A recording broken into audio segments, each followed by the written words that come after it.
If you're new to my periscopes, let me tell you that when I give you a wild-ass idea, don't take it too seriously, okay? They're usually designed just to make you think differently, maybe think optimistically, maybe give you some starting point where you say, well, you know, Scott, your idea was kind of crap, but it made me think of my own idea that's pretty good. And if it only does that, that's fine. So what I'm trying to do is to shake the box here a little bit more than it has been shaken and introduce this new idea. Are you ready?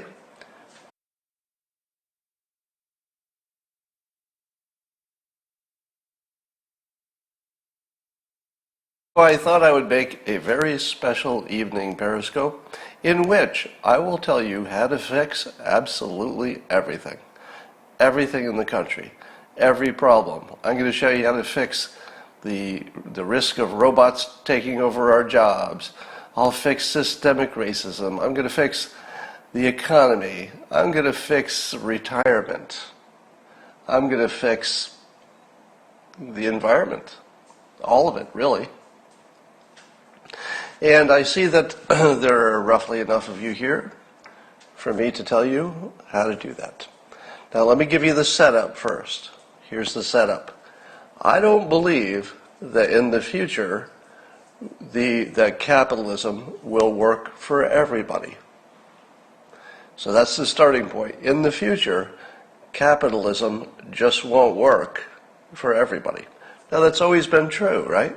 It's always been true that there are winners and losers in capitalism.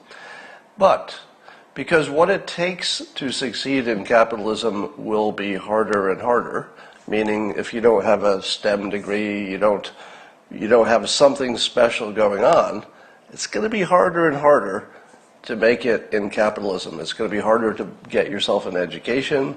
The cost of moving someplace and getting a place to live before you get started, it's very hard. So the first assumption is that capitalism hasn't always worked for everybody, but that situation will get worse. And then as the robots come in, well, then it's really bad, because the people who are rich will own the robots and get richer. The people whose only way to make money was to work will be replaced by robots. So the first assumption is there is no circumstance in which capitalism just by itself, without a tweak, can work in the future, because there'll just be an increasing number of people for whom it doesn't work. That's pretty much guaranteed. Likewise, here's another system that absolutely can't work. Socialism, right? A pure socialist system, something that maybe the Marxists and Black Lives Matter might like. You know, the leaders are trained Marxists, some of them. So they might like a world where there's more equality. You know, people are treated more fairly. There's less, or ideally no, institutional racism. So they'd like that kind of a world. But what's the one big problem with the world that socialists would prefer? There's one really big problem, isn't it? That they would be conquered by a capitalist country. They would be conquered almost immediately by, I don't know, China, Russia, anybody who wants to take a go at it, Mexico, Canada, pretty much anybody. Because if you're just trying to make everything fair, you're not really putting a lot of money into the military, and eventually you're just sort of a sitting duck. So we've got two systems on the table that I would say neither of them could possibly work in the long run. Capitalism will fail because the robots will unemploy too many people, and then it's only good for the few capitalists. Socialism can't work because eventually the average comes down. You're not creating extra money because you don't have the same incentives as capitalism. And then you can't fund a proper army, and you have other problems as well, and so it collapses on itself. So what do? Here is my suggestion out of the box. Now, if you're new to my periscopes, let me tell you that when I give you a wild-ass idea, don't take it too seriously, okay? They're usually designed just to make you think differently, maybe think optimistically, maybe give you some starting point where you say, well, you know, Scott, your idea was kind of crap, but it made me think of my own idea that's pretty good. And if it only does that, that's fine. So what I'm trying to do is to shake the box here a little bit more than it has been shaken and introduce this new idea. Are you ready? 2 systems in 1 country. You get to pick which one you want, and you can move back and forth. Now, before you judge, let me map it out for you. So I'm going to show it to you on the whiteboard and walk you through it. So that's the starting premise. Why must we have a system that we know won't work or doesn't work for everybody if, potentially, and I haven't sold you on this, you have to wait for the persuasion part, potentially, why don't we just put 2 systems in the country and just run them parallel? All right, I'll give you the explanation, but first let me say, we already do it. We already do it. Look at all the senior citizens who are retired. Basically socialists, right? So senior citizens are already a whole different system. They're not capitalists, not per se, right? They may have saved up some money for their retirement, but they're not working, and they may be getting more from the government than they're putting in. So we already have 2 systems. It just happens to be for senior citizens. But we also have a separate system for children, don't we? Children don't have the same laws. They don't have the same rules. They have a whole different system involved. You have to go to school. It's not really your choice. Completely different system. Children are not working. They're not really capitalists. It's a whole different system. And does it ruin capitalism? It doesn't. It doesn't. They seem to coexist. So here is my framing for 2 systems in the United States. Again, if you're just joining me, don't take it too literal. Just take it as some brainstorming that might make you think a little differently. That's why you should get out of it. Now, you want me to call these capitalism and socialism, but I'm not going to do it. The reason I'm not going to use your labels is that they come with too much baggage. So I'm just going to say that there might be some people in the country who would want a society that really maximizes equality of outcomes. So just equality is what they want. And another part of the country that is more concerned with defense. Notice I didn't say economics. It's because economics and national defense, or even private defense, are really the same thing.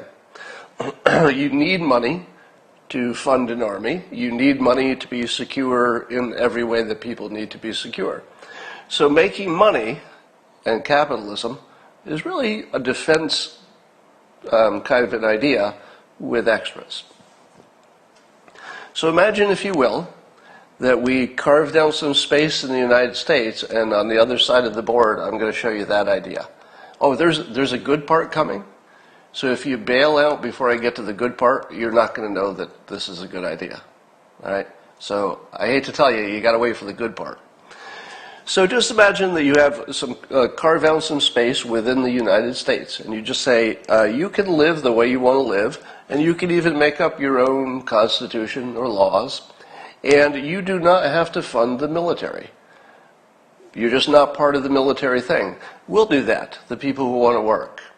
Because the people who would move to this land were not probably the scientists, the engineers, because they're probably going to say, I got this engineering degree and I can do pretty good over in the regular country, so I think I'll just stay there. So you'd have equality world, which of course would be multi-everything, multi-ethnic, multi-religion, multi-everything.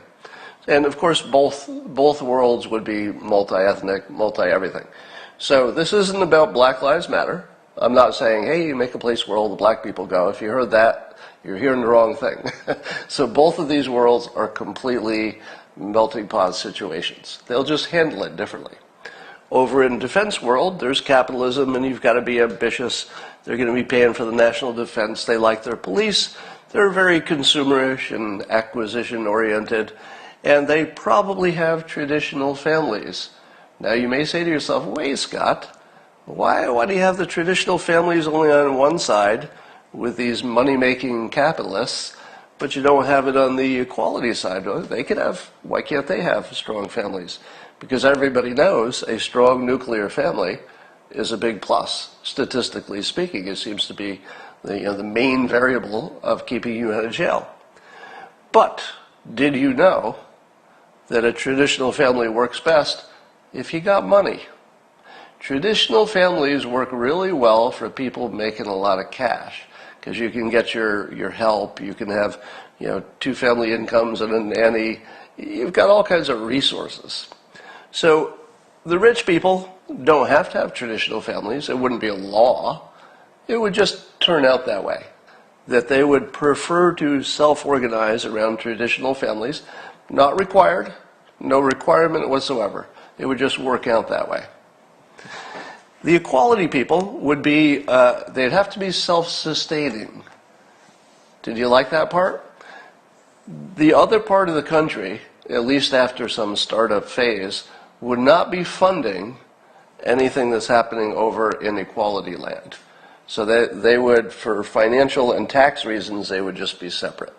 Is that entirely possible? I don't know, but we're going to brainstorm through this just in case. So this place would be self-sustaining, and it would mostly center around low-skilled work, which I will tell you what that will be as my big surprise when I turn over the board. It would be focused on a very low cost of living, but high design. When I say high design, I mean this. Is there any reason that a low-cost homes organized in, let's say, a neighborhood, is there any reason it couldn't be beautiful? No. There's actually no reason. There's no economic reason. There's no nothing. You could make inexpensive homes in a community really attractive so that you just enjoy being there. The feng shui of it, the way it makes you feel, there'd be enough green, enough open space. There's a whole bunch of stuff you can fix just by orientation to the sun. How do the roads work? How far away is your neighbor? Do you have a porch, or at least a place to go outdoors? Is there a place to put the dog? How far do you have to go to work? I mean, all of those things are design questions. They're not spend extra money questions. It's just where do you organize it? So if you imagine it's a super low cost of living place, and let's say that they've got universal health care and free education. Well, how do they pay for that? Well, I'll show you. They're all working. So just like in defense world, most of them, if they want them, they have jobs. Because you really can't have a community where nobody does some work. So there's got to be work. It will just be low skilled, and they'd have free education and free universal health care. Let's assume that they can figure out how to afford that through the work that they do. Because there would be trade. So I'm going to show you in a minute that although they might be their own little nation, if you will, within a nation, they would still have lots of people coming through. They're still trading and still taking money and, et cetera. They're selling goods, et cetera. So they're not just an island. Then, because they have free education, and they have the other things that would give a kid a good start, they have a way to change over to the other world if they like. So let's say a kid is born into this equality world, and the kid is super aggressive. Let's say not aggressive, let's say ambitious. Kid is super ambitious. So you say, and the kid says, I've got the internet, and I'm seeing this world over here, and it looks pretty good. I don't know if I live here. This isn't my thing. The rest of you guys, you can stay here, I'll visit, but I'm really ambitious. As long as this kid has free education, and they've figured out how to solve the fatherless situation and crime and all those other things, which would be part of what they would solve. So there's, low crime, less gangs, all those things. So let's assume that they've figured out how to organize in a way that's successful. So this kid has a complete way to go there. Likewise, let's say you're a family member of a real successful family, but you're the one who didn't quite do as well as your siblings. You might want to say, this whole working hard and trying to compete against these geniuses, and that's just not for me. So you would have the complete option to go to some place where you just feel more comfortable. It's like, yeah, I don't mind working, but, I don't like all the drama of it. I just want to, do my work, help my community, live in peace. Or maybe that you're an addict. Maybe you're an addict. So an addict might want to go where there's the best treatment, friendliest situation. I'm not sure which side that would be. But anyway, you'd have ability to move. Then you would have non-traditional family units. I didn't want to use the word tribe, but it is the best word, meaning that you wouldn't necessarily have this little unit of mom, dad, and kids.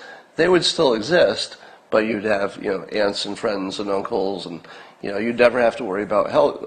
You'd never have to worry about childcare, because it would just be a big extended family essentially. Now they could organize any way they want, but these are the broad strokes. Obviously, the laws would have to be at least a little bit compatible with the Constitution of the United States, because they couldn't have their own Supreme Court. Now, where would it be? Where would this hypothetical equality land be? Where would it be? Here's my suggestion. A network of bicycle paths around the country. And you turn the country, the United States, into a bicycle tourism mecca. So that riding these trails it's not just possible to ride the trails, it's really fun. There's greenery, there's something to see, there are places to stop all along the way, there's campsites, there are hotels, there are places made for bicycles, there's a place to get a bite to eat and some water just all the way along the thing. You've got to build these, you've got to do the maintenance on them. You've got a lot of work, from hotels to restaurants to bicycle repair, bicycle rental, bicycle, pick up from the road when you get a flat tire. So a network of bicycle paths would create the necessity for an enormous amount of low-skilled labor. An enormous amount.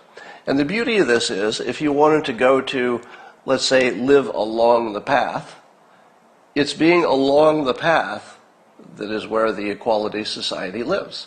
So you could go and live near one of these paths, and let's say if you lived in Florida, let's say your family was there, you might want to be nearby.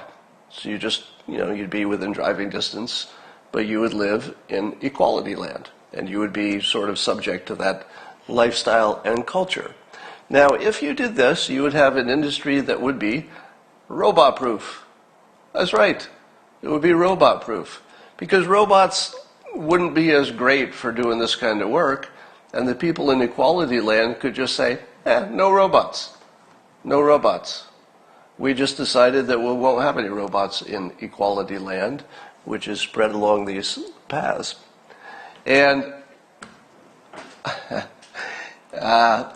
and they would not be along highways, because you don't want your bicycling and your cars to be in the same place.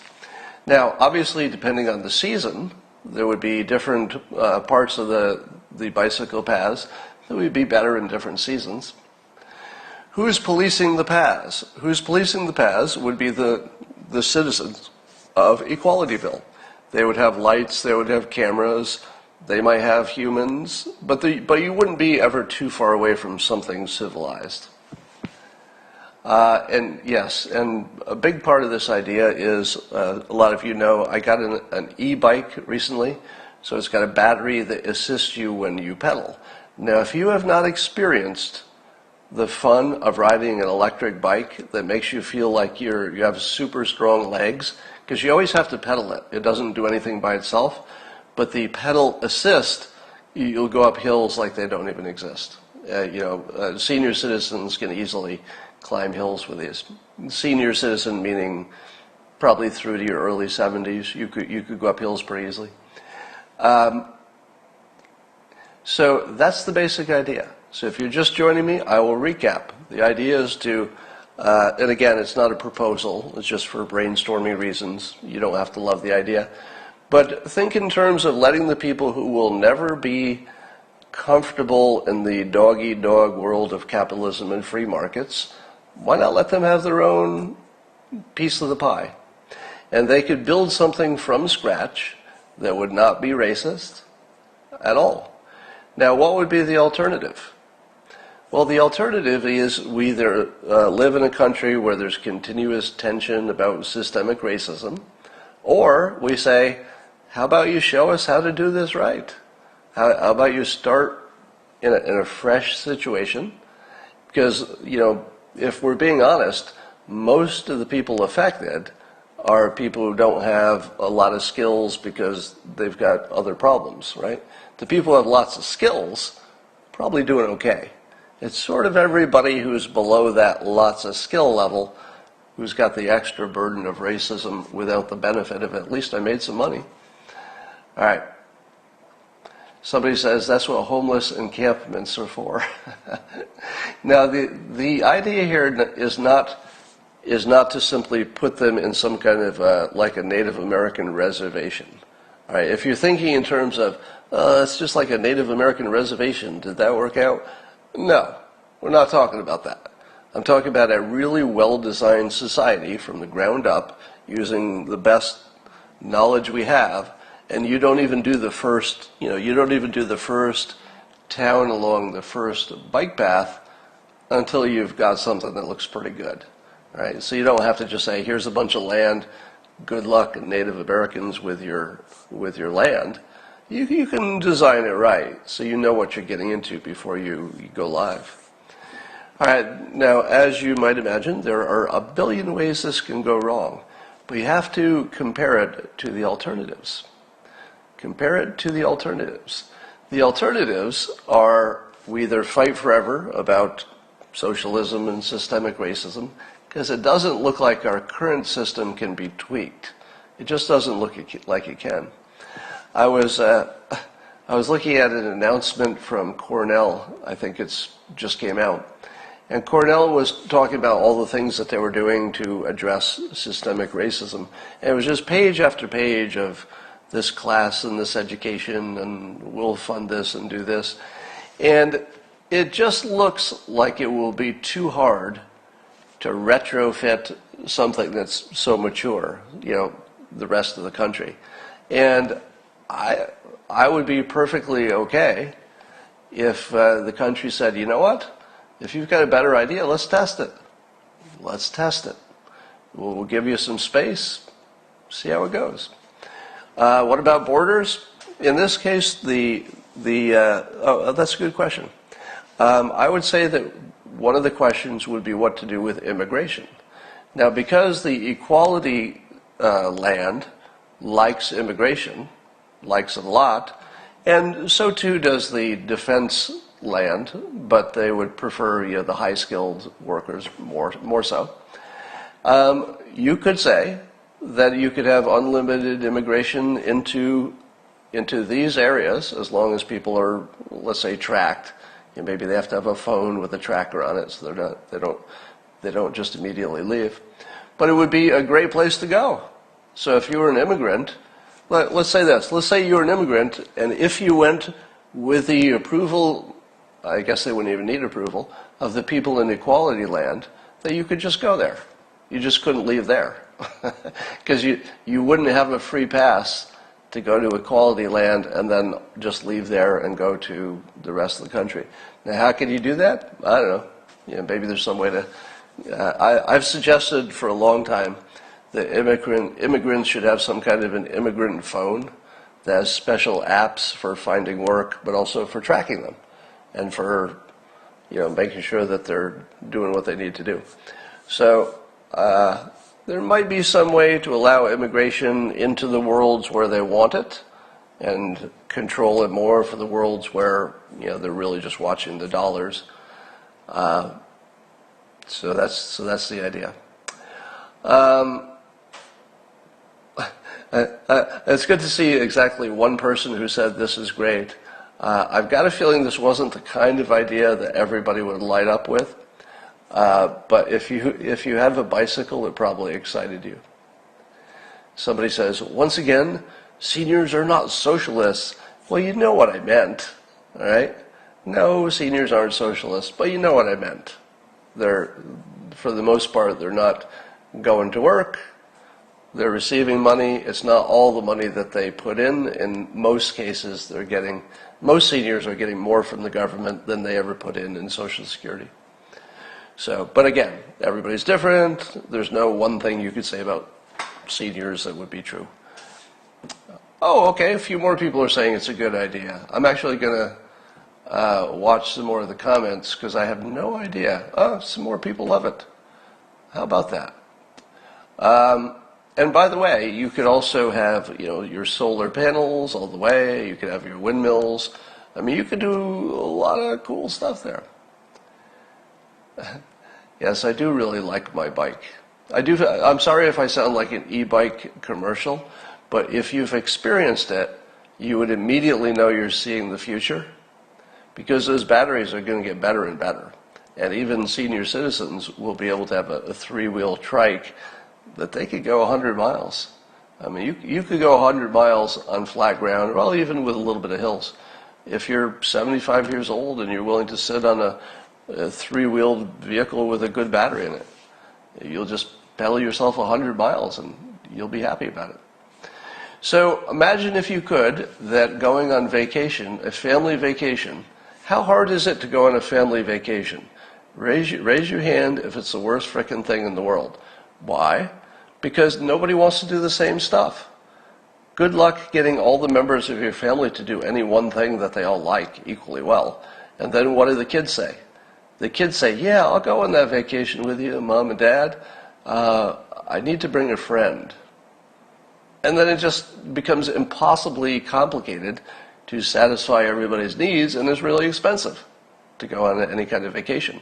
Now imagine that your vacation is, hey kids, we're going to drive and park next to the closest bike path, and we're just going to bike, and we're going to camp. How expensive would it be to bike and camp? It would probably be a really good vacation. Would the kids like it? Yeah. The kids can go ahead. You don't even have to wait for them. The kids could be 10 miles ahead and playing at the campsite before Mom and Dad get there, as long as everything's safe. So we could transform the country into a tourist destination. We could fill this thing with people who come to love America because they see it up close and have a good experience. And somebody says your ass won't let you ride that far. I am sure that we can fix bicycle seats. I'm sure we can do that. It hasn't been done yet, but I feel like we could do it. Somebody says equality land sounds like it would take capitalism to make it work. It would take capitalism to get it going, and it would also be functionally capitalistic with whatever rules they wanted. Because the people who were working there in the hotels and the food services would be getting paid. So they would just have to work out what that means. Do they pay taxes? Do they share it equally? And then everybody gets UBI? Let them work it out. All right. Somebody says, are you an artist or scientist? You've got Google. Scott, you could just move to Tucson with great biking. And by the way, there's already plans for a national bicycle path. So if you hear that somebody's already doing this, I'm aware of it. I think Maryland is already complete. So you can ride a bicycle the entire length of Maryland on their bicycle path. I don't know how much of it is on roads, but some of it probably. And their plans, if they can get it funded, is to connect the entire United States. But I think one bicycle path would be great, but having a network of them so you could really see the country would be amazing. I mean, how would you like to know that you could ride your e-bike to see Mount Rushmore? Kind of cool, right? And somebody would pick you up if you get a flat tire. You know, everything's organized and friendly.